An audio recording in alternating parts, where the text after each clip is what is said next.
Welcome to another edition of Frankly Green Bay. We got part two of my good friend Mr. Jeff Miller, and we're going to talk about Maribel Caves. Welcome to our second part with Jeff Miller. Jeff, I don't know if you know this, but I worked at the Carlton one day and I spilled 12 prime rib dinners and I walked out. I don't blame you. You don't blame. Yeah. You know, it was the coolest place to work at, and that's where you really broke your chops, right? Yeah, I started out my promoting career bringing up Chicago blues band to the Duck Duck Goose. Really? Absolutely. I remember that place. Yeah, absolutely. And then I kind of graduated. I did independent shows. I did a Riverside Ballroom and various other venues. Yeah. And I wanted to prove to the Carlton I could promote shows. So I went in, I said, give me one night just to prove myself. I brought in John Doe and the Doodads, who I was kind of managing at the time. They came in, we filled the place, which I knew we would. And then the owner said, gee, okay. And the rest is history. Because you're at the Carlton, it closes down, things happen, you move to another venue, Green Bay City Center.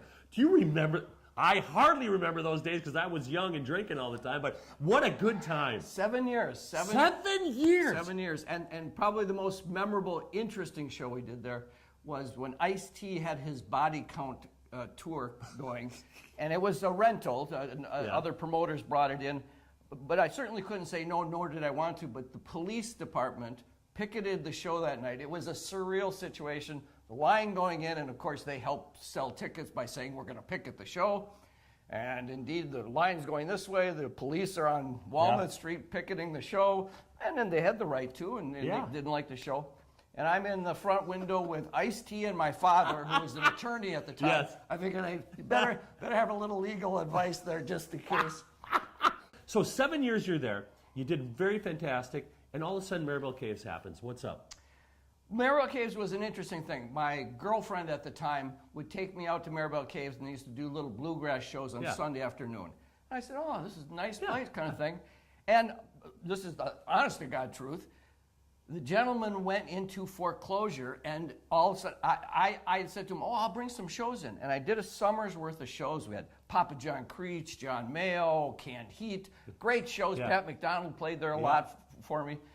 And all of a sudden, he announced about April, and I had booked, June, July, August, already shows. He said, oh, they're foreclosing on me. It's a sheriff's sale. I go to the sheriff's sale. I don't have the money. I don't know what I'm going to do. Did you call Pops? Hey, Dad. I called anybody. Anybody, okay. Pick up the phone. Yeah. I go out, and honest to goodness, whatever the bid was that the bank had, they bid that. I bid $1 more, and then there was silence. No other. I'm like, No other, but please, anyone? I'm like, It looks like it's mine. and that's how I got it. Jeff, is it really haunted? Absolutely. And Tell me, how is it haunted? I'm going to tell you. Okay, here we go. Interesting people want to know. Go.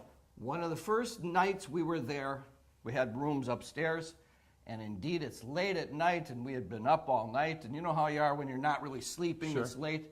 And I'm laying there on my bed, and all of a sudden the door literally opens, and I feel a presence coming. I'm being absolutely honest with you. If you ask me, do I believe in ghosts? I said, not only do I believe, I met one. And you can catch the ghosts of Maribel Caves, the true story. Well, 10%, 90% bullcrap. At the Meyer Theater. It runs all the way through October 13th. Call Ticketstar for tickets. And thanks, Jeff, for giving me some details, buddy. I can't wait to see the show. All right. See you later.